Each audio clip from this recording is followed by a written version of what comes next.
Merci de rester avec nous. C'est un nouveau panel de New World Forum. Le bilan de la riposte du Covid-19, particulièrement au Togo, c'est le sujet dont nous allons parler avec Dr Sosinou Aoussi. Il est le secrétaire général du ministère de la Santé et de l'Hygiène publique, épidémiologiste aussi. Dr Aoussi, bonjour. Bonjour Gilles. Merci. Bonjour professeur. D'être avec nous de nouveau. Oui, nous sommes ensemble. Avec vous, le professeur Didier Ekwevi. Professeur Ekwevi, bonjour. Bonjour Gilles. Vous êtes médecin épidémiologiste et chef du département de santé publique à l'université de Lomé. Et vous êtes au front dans la riposte contre cette maladie, au Togo particulièrement. Au Togo, la maladie a beaucoup évolué ces derniers 48 heures, on va dire 72 heures. Évolution des chiffres avec le nombre de cas atteignant près de 300 personnes contaminées.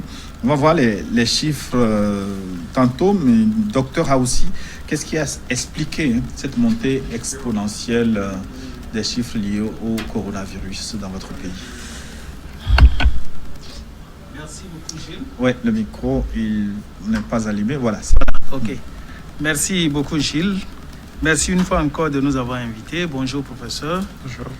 Et merci pour tous les efforts de sensibilisation de la population que vous conduisez tous les jours.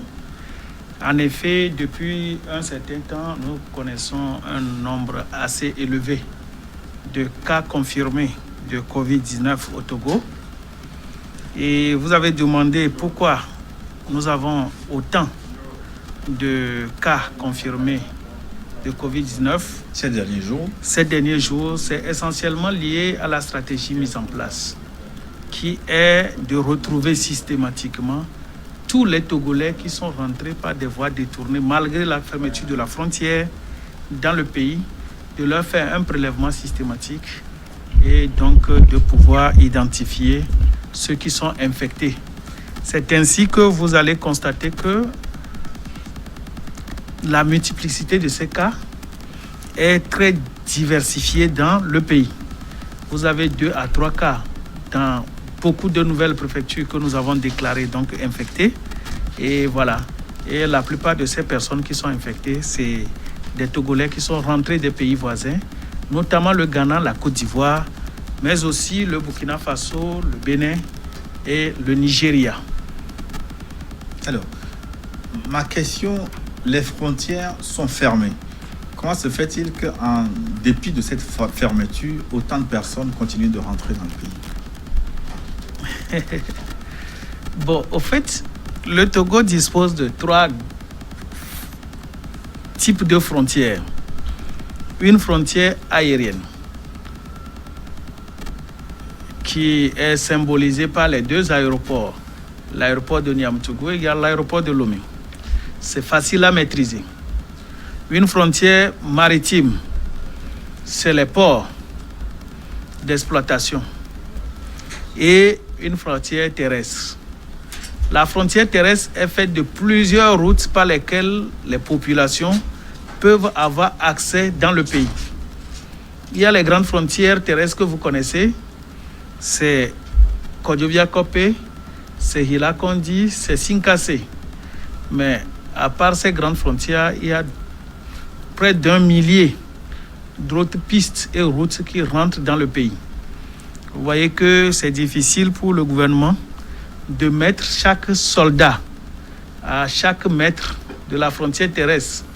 Donc, très souvent, par ignorance, il s'est agi même de l'appui apporté par des Togolais riverains de ces pays voisins-là qui font rentrer par effraction ces personnes-là dans le pays.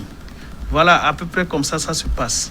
Sinon, les principales portes d'entrée sont bien tenues, mais malheureusement, les gens arrivent à passer délicatement par des petites voies détournées et rentrer dans le pays. C'est la frontière terrestre qui nous pose problème. Voilà. Mais si vous n'arrivez pas à maîtriser les frontières, ça veut dire que les efforts que vous faites ici sur place peuvent être remis en cause par ces entrées clandestines. Et effectivement, quand vous dites que vous n'arrivez pas, c'est comme si vous-même vous excluez. c'est nous tous au Togo. Chaque population est indexée. Chacun doit apporter sa pierre à l'édification de la cité et à contribuer ainsi à empêcher que d'autres personnes rentrent dans le pays pour nous apporter les cas de Covid-19 que nous sommes en train de découvrir dans les différentes localités du pays. Professeur Ekwevi, je vais vous interroger sur ces multiplications des cas. Et il me semble que vous avez de quoi nous donner des réponses scientifiques sur la survenue nombreuse des nouveaux cas de Covid-19, parce que vous venez de conduire une étude épidémiologique pour voir comment la maladie se dissémine au sein de la population togolaise. Qu'est-ce qui vous a conduit à cette étude pour commencer? D'accord, merci beaucoup Gilles. Au fait, l'étude que nous avons menée était de savoir si le virus circulait au sein de la communauté. Et donc pour cela, nous avons réalisé une étude à partir du 23 avril au 8 mai. L'idée était de voir si on retrouvait le virus au sein des populations que nous avons considérées comme étant des populations à haut risque d'avoir l'infection. Puisque, initialement, nous détectons essentiellement 3 catégories de personnes. On détecte les patients qui sont suspects, c'est-à-dire qui présentent des signes en lien avec la maladie Covid-19, les voyageurs et les contacts. Nous avons fait l'hypothèse que probablement dans certaines populations, il peut y avoir des personnes qui ne présentent aucun signe, mais qui ont la maladie. Donc c'est ainsi que nous avons réalisé ce qu'on appelle une étude transversale, c'est-à-dire c'est une photographie à un moment donné. Nous avons identifié 5 groupes. D'abord le personnel de santé, premièrement les forces de maintien de l'ordre, les transporteurs, puis le personnel qui travaille à l'aéroport et puis le secteur informel. Nous avons inclus pendant cette période au total 955 personnes. Nous avons fait les différents tests, c'est-à-dire rechercher le virus au niveau des voies nasopharyngées et puis faire un petit prélèvement de sang pour faire un test rapide qui permet de voir si ces sujets ont été en contact avec le virus. Qu'est-ce que nous avons trouvé globalement? Nous avons eu 7 personnes qui étaient porteurs du virus, donc ce qui nous fait une prévalence de 0,7%. Et nous avons également identifié 8 personnes qui ont eu la maladie et qui ont été spontanément guéries par la présence de ce que nous appelons des anticorps. Et 8 avaient ces anticorps. Donc si vous prenez les 7 qui avaient la charge virale présente et les 8 qui avaient des anticorps, on avait globalement 1,6% de personnes qui étaient porteurs du virus dans la population que nous avons étudiée. Et donc, c'est une étude qui vous a permis de voir plus clair dans la circulation de la maladie. Oui, c'est une étude qui nous a permis de voir la circulation du virus dans une catégorie de la communauté que nous avons considérée comme étant une communauté à haut risque, qui nous montre que 1,5% étaient porteurs du virus ou ont eu la maladie. Mais à partir de ça, ça va nous permettre d'affiner nos stratégies. C'est-à-dire, faire par exemple du dépistage de masse à toute la population, ce n'est pas possible parce que ça sera chronophage.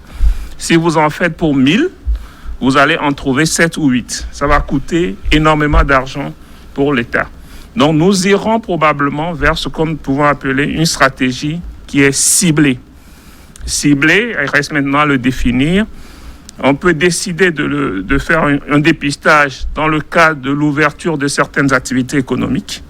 C'est un choix. Par exemple, au Bénin, il y a eu le dépistage des enseignants dans le cadre de l'ouverture des écoles. Donc nous devons définir ensemble avec le gouvernement ou ensemble avec la communauté ou orienter vers le dépistage. Pour l'instant, quelle est la couche la plus exposée, on va dire, à la maladie?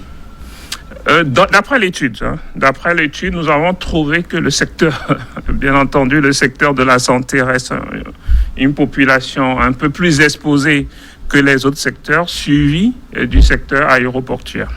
Autant me tenir loin de vous. Alors, docteur Aroussi, est-ce que ces résultats vous intéressent? Comment vous allez pouvoir exploiter les résultats obtenus? Mais ça nous intéresse à plus d'un titre. Vous voyez que même aussitôt après la présentation des résultats de cette étude, le gouvernement avait pris rapidement une décision qui est l'allègement du couvre-feu, ce qui dénote que la population a pris conscience de la maladie. Beaucoup, en tout cas une majorité de Togolais, fait ce qu'il faut pour prévenir le mal, mais ça ne veut pas dire qu'il y a des gens qui continuent à ne pas respecter les mesures barrières pour la prévention de la maladie. Cela dit, c'est une étude qui a lieu à Lomé. Donc la population cible, c'est la population vivant à Lomé, avec des secteurs clés identifiés, ce qui veut dire que nous exploitons ce résultat-là adapté à nos conditions de vie et des mesures prises pour Lomé. Mais quant au reste du pays, je crois qu'on peut en tirer certes des leçons. On peut tirer certes des leçons de cette étude, mais tout est à revoir à l'intérieur du pays avec les nouveaux cas que nous avons retrouvés dans les villes les plus inattendues. Vous prenez par exemple une préfecture comme Akebou, une préfecture comme Blita, une préfecture comme Mo, Bassa, Tchamba, qui est touchée hier. Vous voyez que là, il y a un grand travail à faire pour revoir même la stratégie de détection précoce des cas en vue d'empêcher la diffusion de la maladie au niveau communautaire. Et pour ouvrir une parenthèse, finalement, est-ce que toutes les préfectures ne sont pas touchées dans votre pays, le Togo? Pour le moment, non. Alors, de la région maritime à la région des savanes, on peut les citer. Hein. La région maritime, toutes les préfectures sont touchées à l'exception de la préfecture de Yoto. Les lacs, on peut même dire que la préfecture des lacs n'est pas touchée, mais le cas qui a été détecté à Vaud a connu sa fin de vie à l'hôpital d'Adido à Neho. C'est pour ça que nous citons les lacs comme une ville touchée. Donc dans la région maritime actuellement, c'est seule la préfecture de Yoto où on n'a pas encore trouvé de cas. Mais ça ne veut pas dire qu'il n'y a pas de cas. Dans la région de Plateau, alors les préfectures touchées sont les Cloto. Hier, Amou a été touché. Amlamé. Et plus tôt, c'était Wawa. Balou. Et puis Akebou.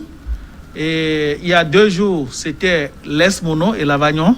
Donc il reste actuellement Agné, Ogou et Haro, Moyen Mono, et qui ne sont pas encore touchés. Plus Dany, bien sûr, Daï et Agou ne sont pas encore touchés également. Alors, dans la région centrale, toutes les préfectures sont touchées. Les dernières ont été touchées hier, c'était hier un qui a été retrouvé à Djengré dans la préfecture de Sotouboua.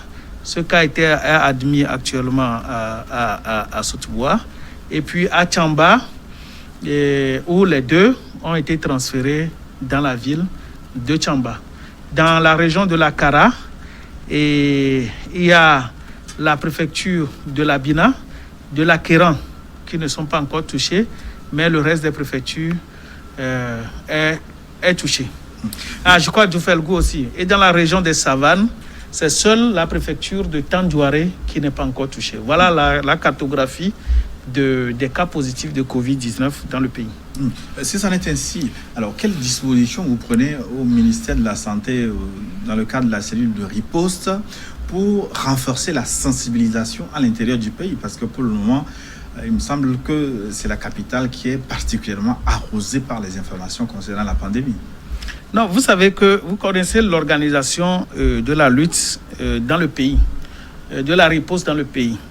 Vous avez un comité de crise qui est dirigé par le chef de l'État. Le président de la République. Voilà. Et la riposte est dédiée sous forme d'un programme confié à une coordination nationale. C'est la CNJR, la coordination nationale de gestion de la riposte au Covid-19, qui est dirigée par le professeur Djibril et que vous avez certainement reçu dans vos studios ici. Tous les secteurs appuient la CNJR pour la mise en œuvre des activités. C'est ainsi que le ministère de la Santé contribue avec le secteur communication à la communication de risques dans les couches les plus... en tout cas, pour toucher la population à la base. Alors, la CNJR, pour fonctionner, s'appuie sur les comités locaux, à la tête desquels se trouvent les préfets. Dans ces comités locaux, il y a les directeurs préfectoraux de santé et ensemble avec les maires et d'autres leaders administratifs et politiques, ça sert pour définir leur stratégie de riposte. C'est dans ça que se conçoit, c'est là où se conçoit donc tout ce qu'il y a pour parler à la population, pour pouvoir sensibiliser la population, utiliser tous les canaux de communication pour pouvoir parler à la population en vue de leur faire éviter donc la maladie. Ce qui fait que quand vous allez d'une préfecture à une autre, vous verrez que les stratégies de sensibilisation diffèrent un peu selon que vous avez une préfecture qui est mono-tribale ou mono-ethnique, selon que vous avez une préfecture qui est pluri-ethnique ou pluri-tribale. Les préfectures s'organisent à leur sein pour parler à la population. Nous, ce que nous faisons, ça vient que appuyer ce que les premiers responsables des préfectures sont en train de faire. Professeur Didier Ekwevi, je voudrais vous interroger maintenant par rapport aux chiffres publiés régulièrement par le gouvernement togolais. On va les revoir, ces chiffres. À la lumière de l'étude épidémiologique que vous venez de conduire, est-ce que ces chiffres correspondent à la réalité? Est-ce qu'on n'a pas, je ne dis pas que ça se fait sciemment, mais est-ce que ces chiffres ne sont pas minorés? Non, personnellement, je crois pas, parce que justement, l'une des reproches que toute la communauté, disons scientifique, fait un peu dans les pays développés, c'est de penser que nous cachons des informations dans nos pays. C'est pour cela que nous avons justement réalisé cette étude épidémiologique pour voir s'il y avait des cas asymptomatiques qu'on n'arrivait pas à dépister. Là, nous avons dépisté, disons, 1000 personnes et nous en avons trouvé 7 qui sont même ajoutés dans le chiffre.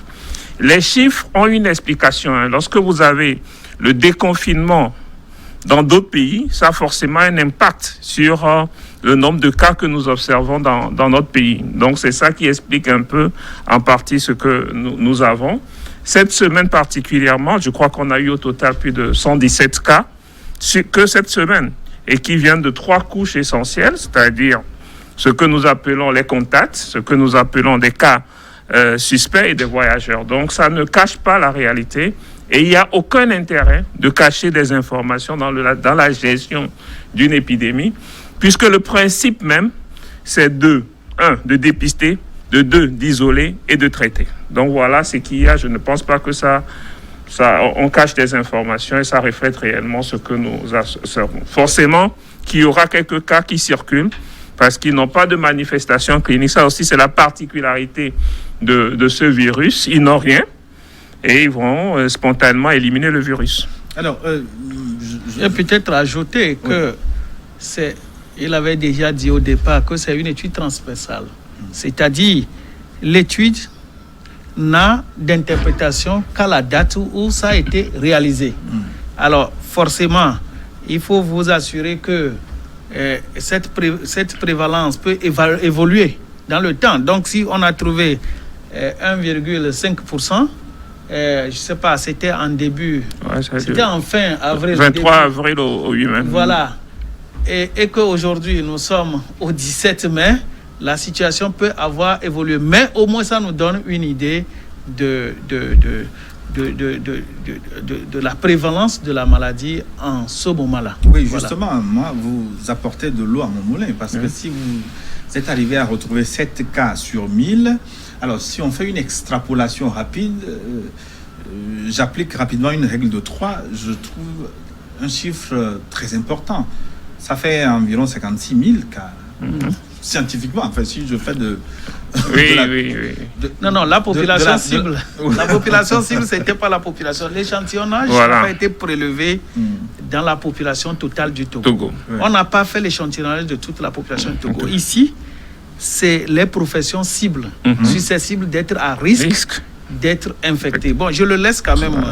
C'est ça, c'est-à-dire qu'on a pris des populations qui sont à haut risque d'être infectées par le virus, C'était un choix, c'était un choix qui est fait exprès comme ça. Et je vous rassure que le gouvernement est en train de préparer une deuxième étude qui va sur les populations. Sur la population générale, où on va essayer de faire la même étude sur une population de 5000 personnes, en essayant d'avoir une représentation de toutes des 6 régions, y compris Lomé commune. Donc, il nous permettra également d'avoir une deuxième photo, c'est-à-dire plusieurs photos permettent de prendre des mesures et d'ajuster les décisions.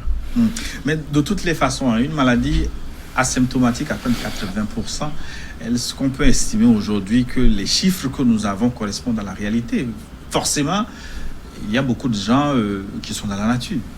Je vous donne l'exemple, par exemple, de la France. Quand vous voyez les chiffres de la France, je me rappelle plus très bien des chiffres, mais peut-être autour de... Je me rappelle plus, mais globalement, toute la population française, c'est 4% qui a été touchée. La même étude a été conduite, par exemple, au Luxembourg, c'est moins de 2%. À Genève, c'est 5%. Donc, ça veut dire que malgré les chiffres que vous voyez, lorsqu'on fait une grande étude dans une population, on a pratiquement moins de 1%, 2% dans presque tous les pays. Donc, voilà un peu la réalité. Donc, on ne cache pas des chiffres, soyez rassurés. Et il faut qu'on le dise clairement aux téléspectateurs qu'il n'y a aucun intérêt dans une épidémie de cacher des chiffres. Puisque le principe même, c'est de dépister, d'isoler et de traiter les personnes. On va prendre les nouvelles de la Chine, le point de la situation. La Chine, le premier foyer du Covid-19. En duplex, dans un instant, son Excellence, Monsieur Xiao Weidong, il est l'ambassadeur de Chine au Togo, donc sur la situation du coronavirus dans son pays.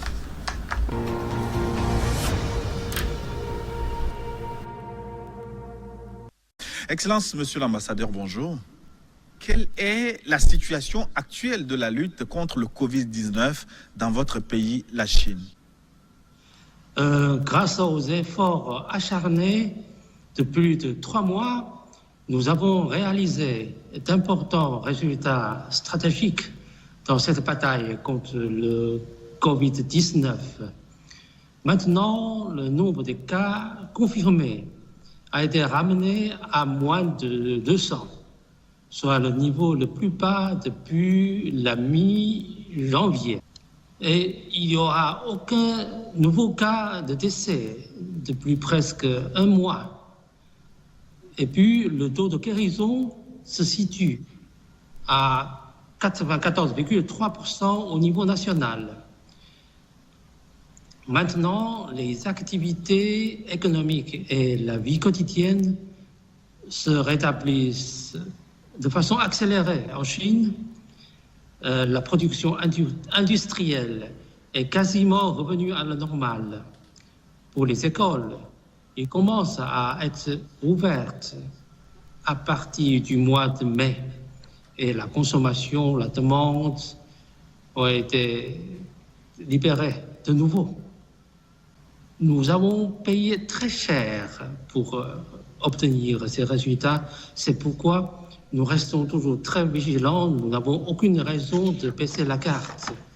Nous continuons de prendre des mesures très strictes pour éviter des cas importés ou d'éventuels rebonds des cas locaux. Maintenant, est-ce que vous allez aider les autres pays? Quelle assistance la Chine a-t-elle offerte ou veut-elle offrir à l'Afrique dans la lutte contre cette pandémie? La Chine n'est jamais absente quand l'Afrique en a besoin. Pendant les premiers temps, quand la Chine était dans une situation difficile, les pays africains ont affiché leur solidarité et leur soutien à l'égard de la Chine. Nous sommes très reconnaissants et nous y sommes très sensibles. Après l'apparition de l'épidémie en Afrique, le gouvernement chinois, mais aussi tous les milieux, ont réagi très vite. Nous avons fourni plusieurs lots de matériel médicaux d'urgence aux pays touchés à l'Union africaine. Nous avons aussi dépêché des équipes d'experts spéciaux pour aider les soins des malades infectés. Et nous avons organisé une trentaine de visions conférence avec les collègues africains pour discuter, pour partager des informations, discuter les plans thérapeutiques. Donc, selon le directeur général du Centre africain de prévention et de contrôle de l'épidémie, cette sorte de partage d'informations ou bien d'expériences contribue fortement à la lutte contre l'épidémie. Face au Covid-19, la Chine est toujours aux côtés du gouvernement et du peuple togolais pour vaincre l'épidémie. Le centre hospitalier régional CHR de Lomé Commune, qui est un fruit de coopération sino-togolaise, est dédié à la prise en charge des patients atteints du coronavirus. Le gouvernement chinois a déjà fourni un premier lot d'assistance à la partie togolaise et il est en train de préparer d'autres assistances. Les gouvernements locaux, les entreprises sont aussi mobilisées pour fournir des assistances. Vous connaissez très bien le célèbre entrepreneur Jack Ma a déjà fourni 2 lots de matériel. Et les entreprises chinoises présentes au Togo ont aussi apporté leur contribution. Ils fournissent des kits de dépistage ou bien des masques. Donc maintenant, nous avons déjà fourni une grande quantité de kits de dépistage et de kits de protection comme masques, gants, combinaisons de protection, etc. Et dans le futur, nous sommes toujours disposés à accompagner nos amis togolais pour vaincre définitivement l'épidémie. Ces gestes de bonne volonté contrastent un peu avec les dernières actualités, notamment dans la région de Canton. Que s'est-il passé exactement avec les ressortissants africains chez vous en Chine, à Canton? Le gouvernement chinois ne tolère pas les actions discriminatoires à l'égard de nos amis africains. La situation exige, comme j'ai dit tout à l'heure, nous devons rester toujours vigilants. Nous continuons d'appliquer sans relâche des mesures sanitaires très strictes pour protéger la santé de tous. Mais notre proposition est claire. Dans le contrôle de l'épidémie, les Chinois et les étrangers sont traités sur un pied d'égalité. Certes, il arrive des malentendus dus à la différence de culture ou bien des habitudes dans la mise en œuvre de ces mesures qui soient très strictes. Mais il arrive aussi des ressortissants africains qui ne connaissent pas les consignes à suivre. Et il y a d'autres cas. Mais la Chine et l'Afrique sont amis et frères. On peut régler les questions de façon amicale. En réalité, beaucoup de pays africains ont affiché leur confiance en Chine. Monsieur Faki, le président de la Commission de l'Union africaine, a dit qu'il est convaincu que la Chine n'a pas pris de mesures discriminatoires. Donc maintenant, les autorités locales, le gouvernement provincial du canton tient chaque jour une séance de travail avec les représentations consulaires des pays africains pour trouver une solution à toutes les questions soulevées par nos amis africains. Maintenant, nous commençons à assouplir des mesures de confinement et faciliter l'accès aux lieux publics et toutes les informations, toutes les consignes à suivre. Maintenant, nous communiquons en temps opportun et de façon claire à nos amis africains. Donc, je suis d'accord avec M. Faki, rien ne pourra changer, endommager l'amitié entre la Chine et l'Afrique.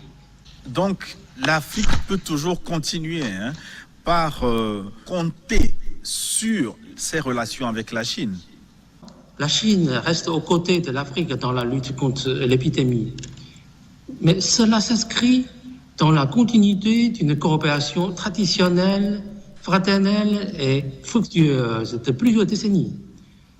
Rien que dans le domaine sanitaire, depuis une 50aine d'années, la Chine a envoyé plus de 1000 équipes médicales en Afrique avec 22 000 médecins au total qui ont soigné à peu près 220 millions de patients africains. La Chine a été à construire plus de 130 établissements de santé en Afrique. Et nous avons formé des dizaines de milliers d'agents médicaux pour l'Afrique. Cette coopération s'avère encore plus précieuse en temps de crise. En 2014, par exemple, après l'apparition d'Ebola, la Chine était un des premiers à apporter son assistance pour envoyer à peu près 1000 agents médicaux. Nous avons aussi accordé des assistances de l'ordre de 700 millions de yuan renminbi. Nous avons aidé à construire des laboratoires ou bien des centres de traitement. En effet, la riposte contre l'épidémie constitue un nouveau départ pour cette coopération traditionnelle. Donc, nous voulons renforcer la coopération entre la Chine et l'Afrique dans le domaine sanitaire. Comme notre président a annoncé en 2018, nous allons aider à construire le Centre africain de prévention et de contrôle des épidémies et nous allons aider à construire des hôpitaux d'amitié Chine-Afrique dans les pays africains.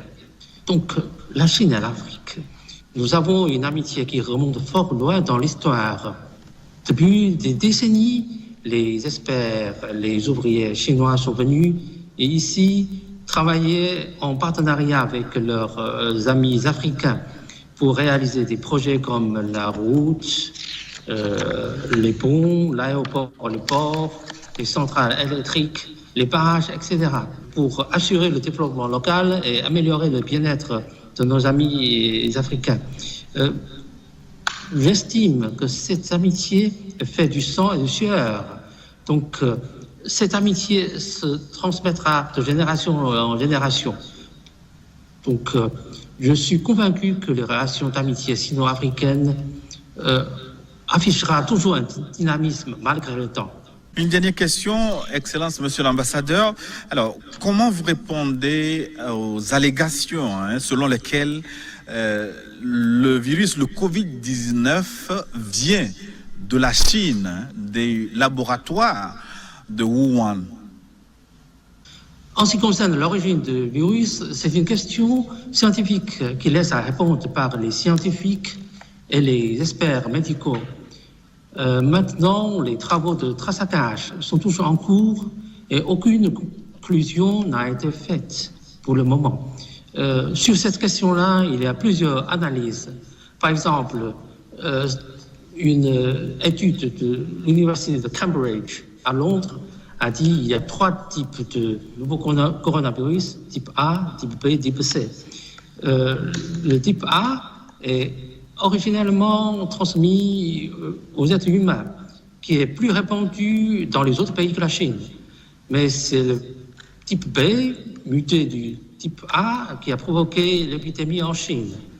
Il y a une revue américaine, Nature Medicine, a même dit que le virus n'est pas un produit du laboratoire. Un des auteurs a dit Wuhan n'est pas à l'origine du virus.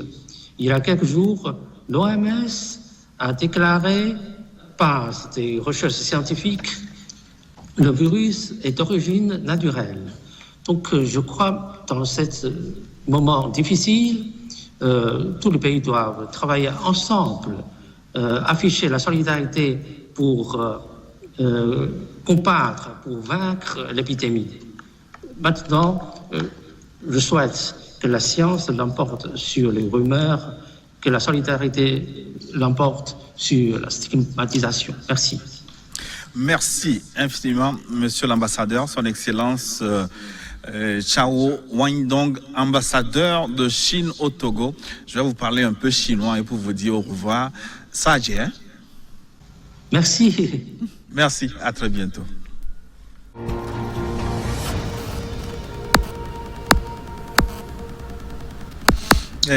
Docteur Aoussi, vous avez suivi l'intervention de l'ambassadeur de Chine au Togo, Chao Wang-Dong.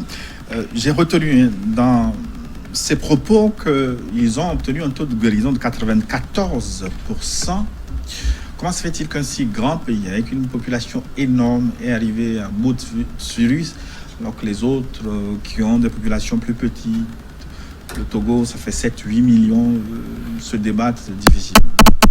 Non, mais le Togo n'est qu'au début de l'épidémie, on ne se débat même pas difficilement. Et c'est pour ça que la population d'ailleurs pense que,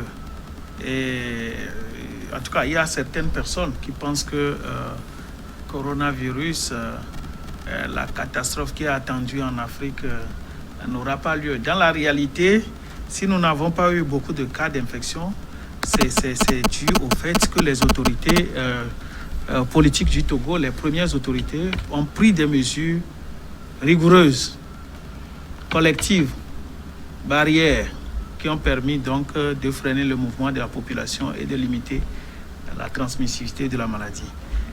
Deuxième facteur, c'est le respect des mesures barrières d'ordre individuel, ce que nous appelons les gestes barrières. Alors, cela dit, dans l'ensemble du monde, l'infection au coronavirus ne donne pas une létalité élevée. La létalité, le taux de létalité étant le nombre de personnes morts d'une maladie sur l'ensemble de ceux qui sont donc contaminés ou souffrent donc de cette maladie.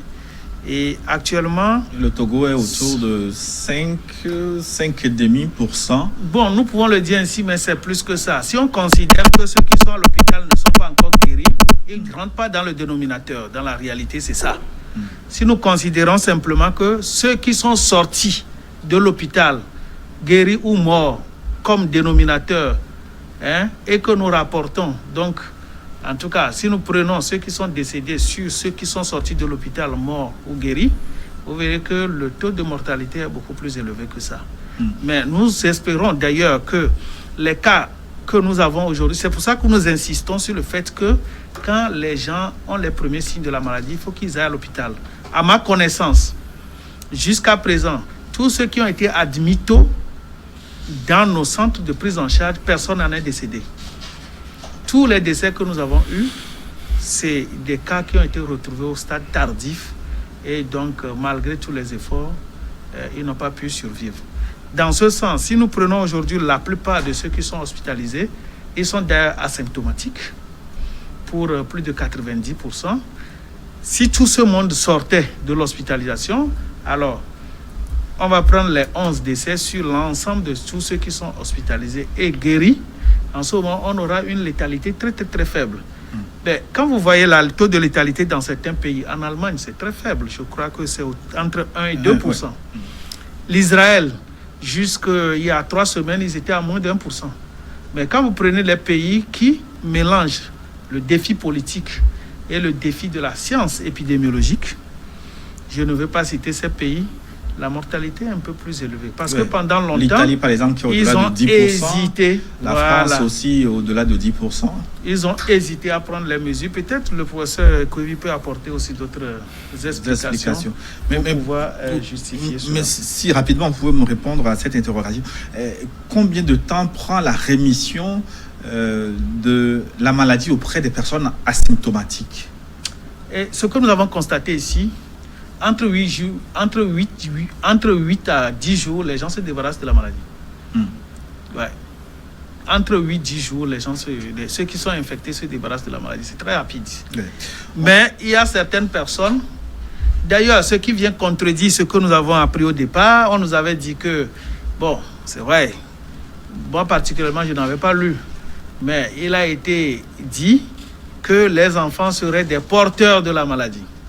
Mais on se rend compte que les enfants se débarrassent encore plus tôt de la maladie. Et ceux qui sont plutôt porteurs de la maladie aujourd'hui, c'est ceux qui ont des pathologies préexistantes. Vous prenez quelqu'un qui a, par exemple, un diabète, une personne âgée. Et nous avons suivi des personnes âgées de plus de 60 ans qui ont traîné pendant 3-4 semaines. Il y en a qui ont fait même plus que 3-4 semaines, vous voyez. Mais c'est des cas exceptionnels. Exceptionnels. Sinon, en moyenne, la moyenne, c'est un chiffre fixe, 8 à 8 jours. À 8 jours après l'infection détectée, les gens se débarrassent en moyenne de la maladie.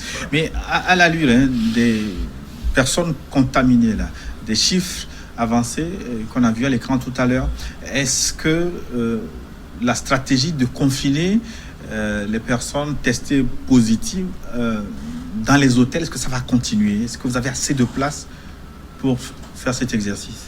Nous avons assez de place. Si c'est les hôtels, il y en a suffisamment au Togo. D'ailleurs, il y a plein de responsables d'hôteliers qui font des démarches pour mettre même gratuitement leur hôtel à la disposition du gouvernement pour la prise en charge donc des personnes infectées. Et je crois, ma voix n'est pas la plus autorisée pour les en remercier, mais nous sommes vraiment très reconnaissants. Cela dit, il y a quand même certains responsables d'hôtels qui font de la résistance qu'on ne comprend pas. Mais c'est une maladie qui n'est pas réservée que pour les autres, y compris eux-mêmes et leur propre famille. Cela dit, dans les préfectures où nous trouvons des cas, nous invitons tous les responsables des hôtels, mais pas seulement des hôtels. Et les hommes qui ont construit des belles villas comme vous, dans votre village, vous mettez ces villas à notre disposition pour que nous puissions héberger ceux qui sont infectés, asymptomatiques, pour les suivre jusqu'à guérison. Voilà le cri que je voudrais lancer à l'endroit de la population togolaise pour que partout, sur toute l'étendue du territoire, nous puissions avoir un local pour garder. Parce que cette maladie, c'est parti pour longtemps. Le taux d'infestation est très élevé. Vous savez, ça varie suivant les couches. Quand vous prenez des couches assez aisées, la transmissivité de la maladie est faible. Mais les couches les plus défavorisées, qui vivent souvent en promiscuité, le taux de transmission de la maladie est très élevé. Le pouvoir de transmission de la maladie est très élevé, d'autant plus élevé que quand il s'agit même de leurs enfants. C'est pour ça d'ailleurs que la peur aujourd'hui, c'est que quand on va ouvrir les écoles, ceux qui seront infectés très rapidement, c'est d'ailleurs les enfants des couches les plus défavorisées. Non seulement ils vivent en promiscuité, dans les écoles, ils sont nombreux dans les classes, ils vont s'infecter, ramener les maladies à la maison, infecter leurs parents, ainsi de suite, et là, l'épidémie va s'exploser. Et rappelez-vous, quand nous disons que c'est 10% de la population, en tout cas c'est 10% de taux de létalité, ou à minima 2% de taux de létalité, ça veut dire que il faut commencer par recenser 100 cas par jour pour commencer par avoir 2 décès de la maladie tous les jours. Autrement dit, le jour où nous allons commencer par avoir 1000 cas d'infection tous les jours, nous serons à 20 à 100 morts tous les jours. Et c'est en ce moment que le nombre de mortalité, en tout cas le nombre de décès va s'augmenter et nous allons rapidement dépasser nos capacités de prise en charge des personnes infectées et ayant la forme grave de la maladie. Oui, vous me tendez une bonne perche pour avoir des explications auprès du professeur Ekwevi. Alors, qu'est-ce qui va se passer dans les prochains jours? On va projeter la carte du Togo pour voir les zones touchées dans les jours à venir, les mois à venir. Alors, à combien de cas serions-nous? Est-ce que vous avez, comment on va dire, scénarisé ce qui va se passer dans le futur?